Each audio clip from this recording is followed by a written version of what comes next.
ఆయన అక్కడి నుండి లేచి తూరు సీదోను ప్రాంతంలోకి వెళ్ళి ఒక ఇంట ప్రవేశించి ఆ సంగతి ఎవనికి తెలియకుండవలని కోరెను గాని ఆయన మరుగై ఉండలేకపోయాను. అపవిత్రాత్మ పట్టిన చిన్న కుమార్తె గల ఒక స్త్రీ ఆయన గూర్చి విని వెంటనే వచ్చి ఆయన పాదముల మీద పడెను. ఆ స్త్రీ సురోఫేనిక వంశమందు పుట్టిన గ్రీసు దేశస్తురాలు. ఆమె తన కుమార్తెలో నుండి ఆ దయ్యమును వెళ్ళగొట్టమని ఆయనను వేడుకొనెను. దేవుడి పరిశుద్ధ వాక్యాన్ని మన వినికిడిలో దీవించును గాక. మత్తయి సువార్తలో కూడా ఇదే పాఠ్యభాగాన్ని పరిశుద్ధాత్మ దేవుడు రాయించాడు. వీటిని మత్తయి, మార్కు, లూకా, యోహాన్ని సినాప్టిక్ గాస్పుల్స్ అని పిలుస్తారు. Synaptic gospels. ఈ నలుగురు కూడా చాలా విషయాలను రాసుకుంటూ వచ్చారు. స్వయంగా చూసినటువంటి విషయాల్ని వారు రాసుకుంటూ వచ్చారు. మార్కు ఈ విషయాన్ని చెబుతూ వచ్చాడు. మత్తయి కూడా ఈ విషయాన్ని చెబుతూ యేసుక్రీస్తు ప్రభు వారు ఒక స్త్రీ యొక్క విశ్వాసాన్ని పరీక్షిస్తున్నాడు. ఒక స్త్రీ యొక్క పట్టుదలను పరీక్షిస్తూ చివరికి ఒక మాట ఆయన తెలియజేశాడు. అదేనంటే, నువ్వు కోరినదే నీకు అగునుగాక, నువ్వు కోరినదే నీకు అగునుగాక అన్నాడు. ఈరోజు దేవుడు కూడా ఆ మాట మనతో అంటే ఎంత బాగుంటుంది. నీవు కోరిందే నీకు అగునుగాక. Your desires will be fulfilled. నీ కోరికలు తీర్చబడతాయి. నువ్వు కోరిందే నీకు అగునుగాక. మన జీవితంలో కూడా మనం కోరుతున్న ప్రతి కోరిక నెరవేర్చబడుతుంది అనుకోండి, జీవితానికి ఇంకేమన్నా వేరే ఆశలు ఏమైనా ఉంటాయంటారా? మనం ఏమనుకుంటే అది అయిపోతుంది. దీన్నే అంటారు పట్టిందల్లా బంగారం అంటారు. ఏమంటారు? వాళ్ళు పట్టిందల్లా బంగారమేనండి. ఆశీర్వాదం వెనకాల ఆశీర్వాదం, దీవెన వెనకాల దీవెన వస్తానే ఉంది. నువ్వు కోరిందే నీకు అగునుగాక. ఈ యొక్క స్త్రీ పేరు పరిస్థితుల్లో రాయబడలా, ఆమె పేరు తెలియదు కానీ సురోఫేనికియా స్త్రీ. సురోఫేనిక అందరానండి, సురోఫేనికియా వంశం. ఈమె గ్రీసు దేశస్తురాలు, గ్రీసు వంశస్తురాలు. గ్రీకు సామ్రాజ్యం తెలుసు కదండి, గ్రీకు వంశస్తురాలు, కనాను జాతి స్త్రీ. అర్థం చేసుకోవాలి. సురోఫేనికియా వంశము, గ్రీసు దేశస్తురాలు, కనాను జాతికి సంబంధించిన స్త్రీ. సో ప్రభు అంటున్నాడు, నువ్వు కోరిందే నీకు అగునుగాక, సమాధానంతో వెళ్ళు అని పంపించాడు. నేను ఆలోచన చేశాను, ఈ యొక్క స్త్రీని దేవుడు ఎందుకు అంత కనికరంతో నింపాడు? దేవుడు ఎందుకు తన కోరిందే జరుగుతుంది అని ప్రభు ఎందుకు చెప్పారు ఆ స్త్రీకి? చూడండి, దేవుడు ఒక కార్యాన్ని మన జీవితంలో జరిగించాలంటే ఆయన మన యొక్క ఆరాధన భావాన్ని గమనిస్తాడు. దేవుణ్ణి మనం ఏ రీతిగా ఆరాధన చేస్తున్నాం, ఏ రీతిగా వెంబడిస్తున్నాం, ఏ రీతిగా ఆయన హత్తుకుంటున్నాం. బర్నబాను మాటకు హెచ్చరిక పుత్రుడు అని అర్థం. అపోస్తలులు బర్నబాను ఏమని పిలిచారంట? హెచ్చరిక పుత్రుడు అని పిలిచారట. బర్నబా గురించి ఏం రాయబడిందంటే, అతను లేవి వంశానికి సంబంధించినటువంటి వాడు. లేవి వంశానికి సంబంధించినటువంటి వాడు. లేవి అనే మాటకి అర్థం ఏంటి? హత్తుకొనుట. చేయండి, చెప్పండి. లేవి అనే మాటకి ఏంటి? హత్తుకొనుట. లేయ తన కుమారుడికి జన్మనిస్తున్నప్పుడు ఈసారైనా నా భర్త నన్ను హత్తుకుంటాడు అనే ఉద్దేశంతో ఆ కుమారుడికి ఏమని పేరు పెట్టింది? లేవి అని పేరు పెట్టింది. లేవి అనే మాటకి అర్థం ఏంటి? హత్తుకొనుట.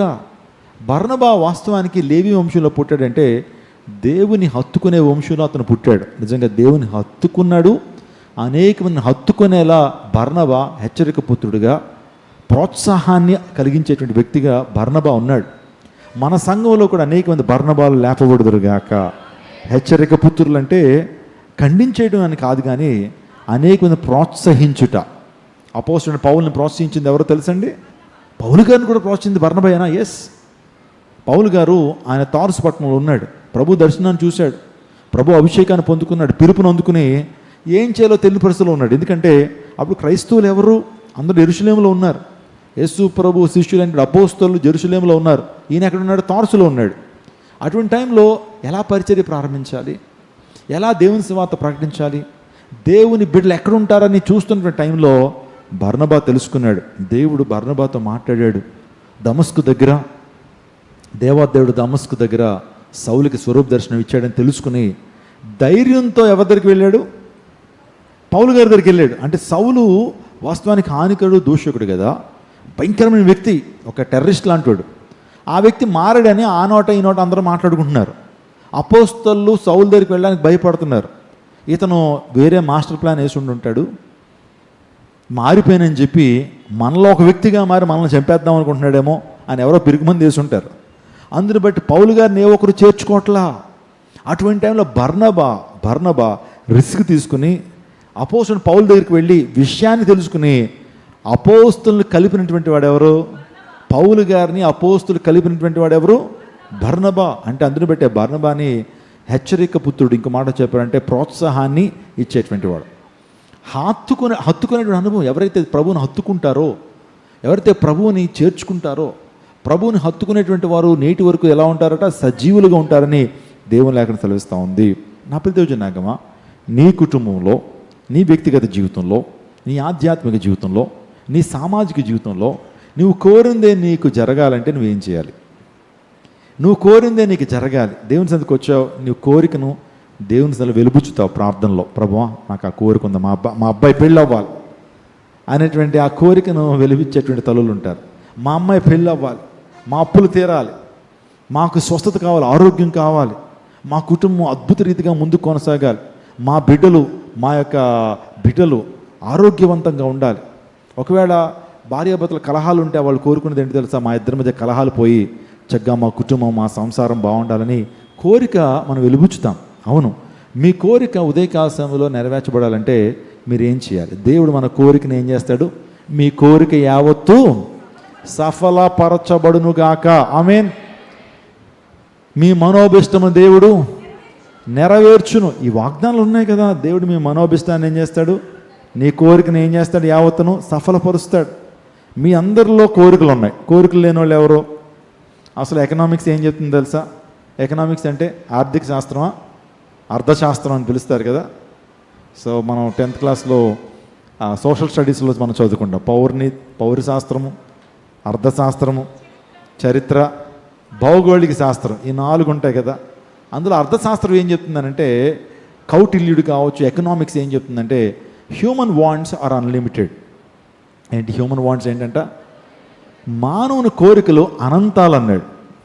మన కోరికలకి ఏమన్నా హద్దు ఆపు ఏమైనా ఉంటుందా? ఒకదాని తర్వాత మరొకటి వస్తానే ఉంటుంది కదా. సో మనిషి సైకిల్ మీద వెళ్తున్నప్పుడు కోరిక ఏంటి తెలుసా? బైక్ కొనుక్కోవాలని. బైక్ మీద వెళ్తున్నప్పుడు ఏం కోరుకుంటాడు? కారు కొనుక్కుంటాడు. కారు ఏదో మారుతి కారో, అంబాసిడర్ కారో, చిన్న కారు ఇవుతున్నాయినా అని కోరుకుంటారు.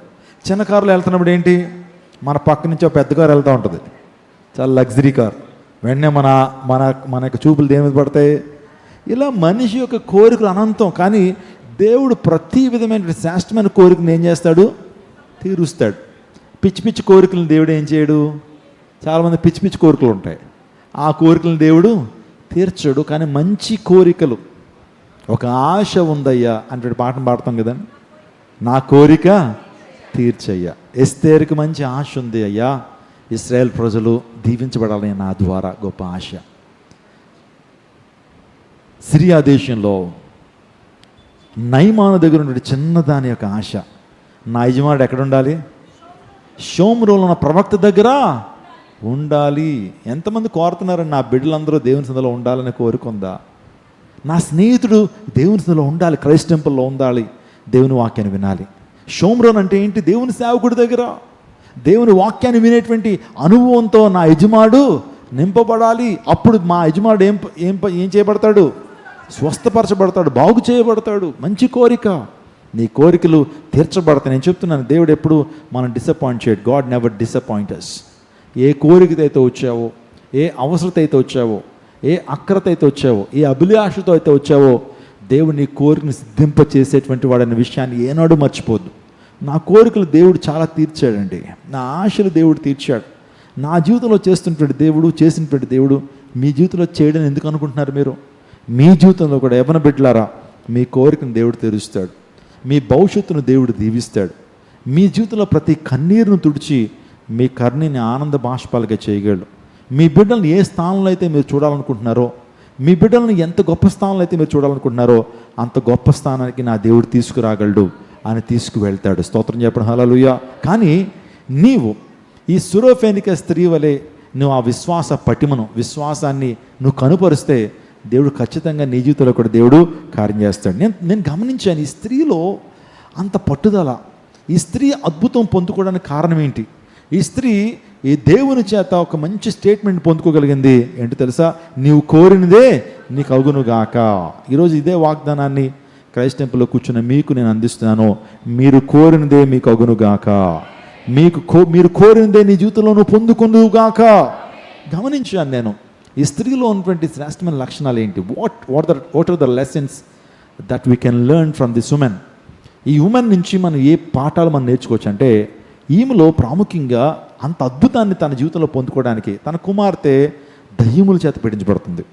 ప్రతిరోజు ఇబ్బంది అయిపోతుంది తల్లికి. ఆ దయ్యం చేత ఎప్పుడైతే పీడించబడుతుందో ఆరోగ్యం సరిగ్గా లేదు, తన జీవితంలో ఎంతో వేదన, యవన కాలంలో ఉంది తన కుమార్తె. అలా పిచ్చి పిచ్చిగా ప్రవర్తిస్తుంటే ఏ తల్లికి మాత్రం ఆనందంగా ఉంటుంది? ఏ తల్లి మాత్రం దుఃఖించకుండా ఉంటుంది? ఈరోజున ఒక మాట నేను చెప్పానండి, ఈరోజున యవ్వనస్తుల్ని దురాత్మ పట్టుకుంటున్నాడు. ఎక్స్పెషల్లీ యవ్వన సమాజం మీద దురాత్మ చాలా భయంకర పంజా విసురుతున్నాడు. అంత్య దినాల్లో యవ్వనస్తులను పట్టుకుంటున్నాడు భయంకరమైనటువంటి వ్యసనాల ద్వారా. భయంకరమైన విచిత్రమైనటువంటి వ్యసనాలు. రీసెంట్గా బెంగళూరులో ఒక న్యూస్ విన్నాను నేను. బెంగళూరులో అది జాంబీ డ్రగ్ అంట. ఏంటది? Zombie drug. ఆ జాంబీ డ్రగ్ తీసుకుంటేనట మనుషులు స్టాచ్యూలు అయిపోతారండి. ఎలా ఉంటారు? జాంబీ వైరస్ అంటారు. వాస్తవానికి జాంబీలు అయిపోతారు. అంటే ఆఫ్రికాలో కొన్ని జాంబీ తెగలు ఉన్నాయి, అంటే జంతువులు. అవి ఎలా ఉంటాయంటే ఒక స్టాచ్యూలా ఉంటాయన్నమాట. స్టాచ్యూలు ఎలా కదులుతారు, రోబోట్లా కదులుతూ ఉంటారు, రోడ్డు మీద అలా పడిపోతూ ఉంటారు. ఇంకా వాళ్ళకి ఏమవుతుందో తెలియదు. నిజంగా అవర్స్ టుగెదర్, డేస్ టుగెదర్ రోడ్ల మీద, ఆ మురికి కాలువల దగ్గర, చెత్త కుండీల దగ్గర అలా పడిపోయిన పరిస్థితి. వారు తీసుకున్న డ్రగ్స్ ఏంటో తెలుసా? వాస్తవానికి గేదెలకి, గుర్రాలకి, ఇంకా గాడిదలకి, ఇలాంటి పెద్ద పెద్ద జంతువులకి అనస్థీషియా ఇస్తారు. అంటే ఆపరేషన్ చేసే ముందు ఒకలాంటి మత్తు పదార్థాన్ని వాటికి ఇస్తారట. ఇప్పుడు మనుషులు వాటిని తీసుకోవడానికి అలవాటు పడిపోతున్నారట. అంత భయంకరమైనటువంటి అంత డోస్ ఎప్పుడైతే తీసుకుంటున్నారో వారి యొక్క శరీరంలో భయంకరమైన పెనుమార్పులు జరుగుతున్నాయి. డైరెక్ట్గా బ్రెయిన్కి పనిచేస్తుంది.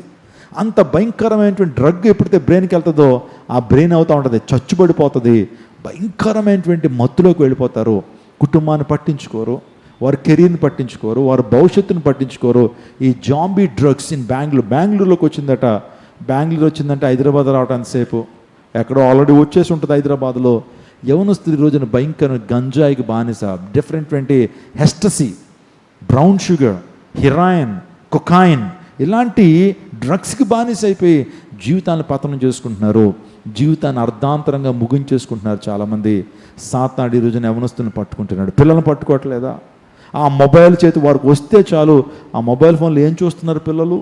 మన దగ్గర బాగానే చూస్తున్నారు, కానీ మన లేని సమక్షంలో వారిలో ఎటువంటి భయంకర పాప భావజాలం వెళ్తూ ఉంది. అందుని బట్టి బిడ్డలు కూడా, ఈరోజు చిన్న పిల్లలు కూడా పాడైపోతూ ఉన్నారు. చిన్న పిల్లల్లో కూడా ఆ కాముకత్వం పెరిగిపోతూ ఉంది. సాతాను పట్టుకుంటున్నాడు, వరలు వేసి ఉగ్గుతున్నాడు, ఆ వలలు వేసి పట్టుకుంటున్నాడు, గేలాలు వేసి పట్టుకుంటున్నాడు, ఉచ్చులు వేసి పట్టుకుంటున్నాడు ప్రజల్ని. అందుని బట్టి నా ప్రజోచన యవ్వనస్తుల రోజున దురాత్మ శక్తుల చేత పీడించబడుతున్నారు, పాపపు శక్తుల చేత పీడించబడుతున్నారు. అలా కుమార్తె బాధపడుతున్న టైంలో ఆ తల్లి అద్భుతాన్ని పొందుకోవడానికి మొదటి కారణం తెలుసా? సో యేసయ్యను కనుగొనేంత వరకు వెతికింది. స్తోత్రం చెప్పండి. నీ జీవితంలో కూడా నీ కోరిక తీర్చబడాలి అంటే నువ్వు కూడా యేసయ్యను ఏం చేయాలి? వెతకాలి.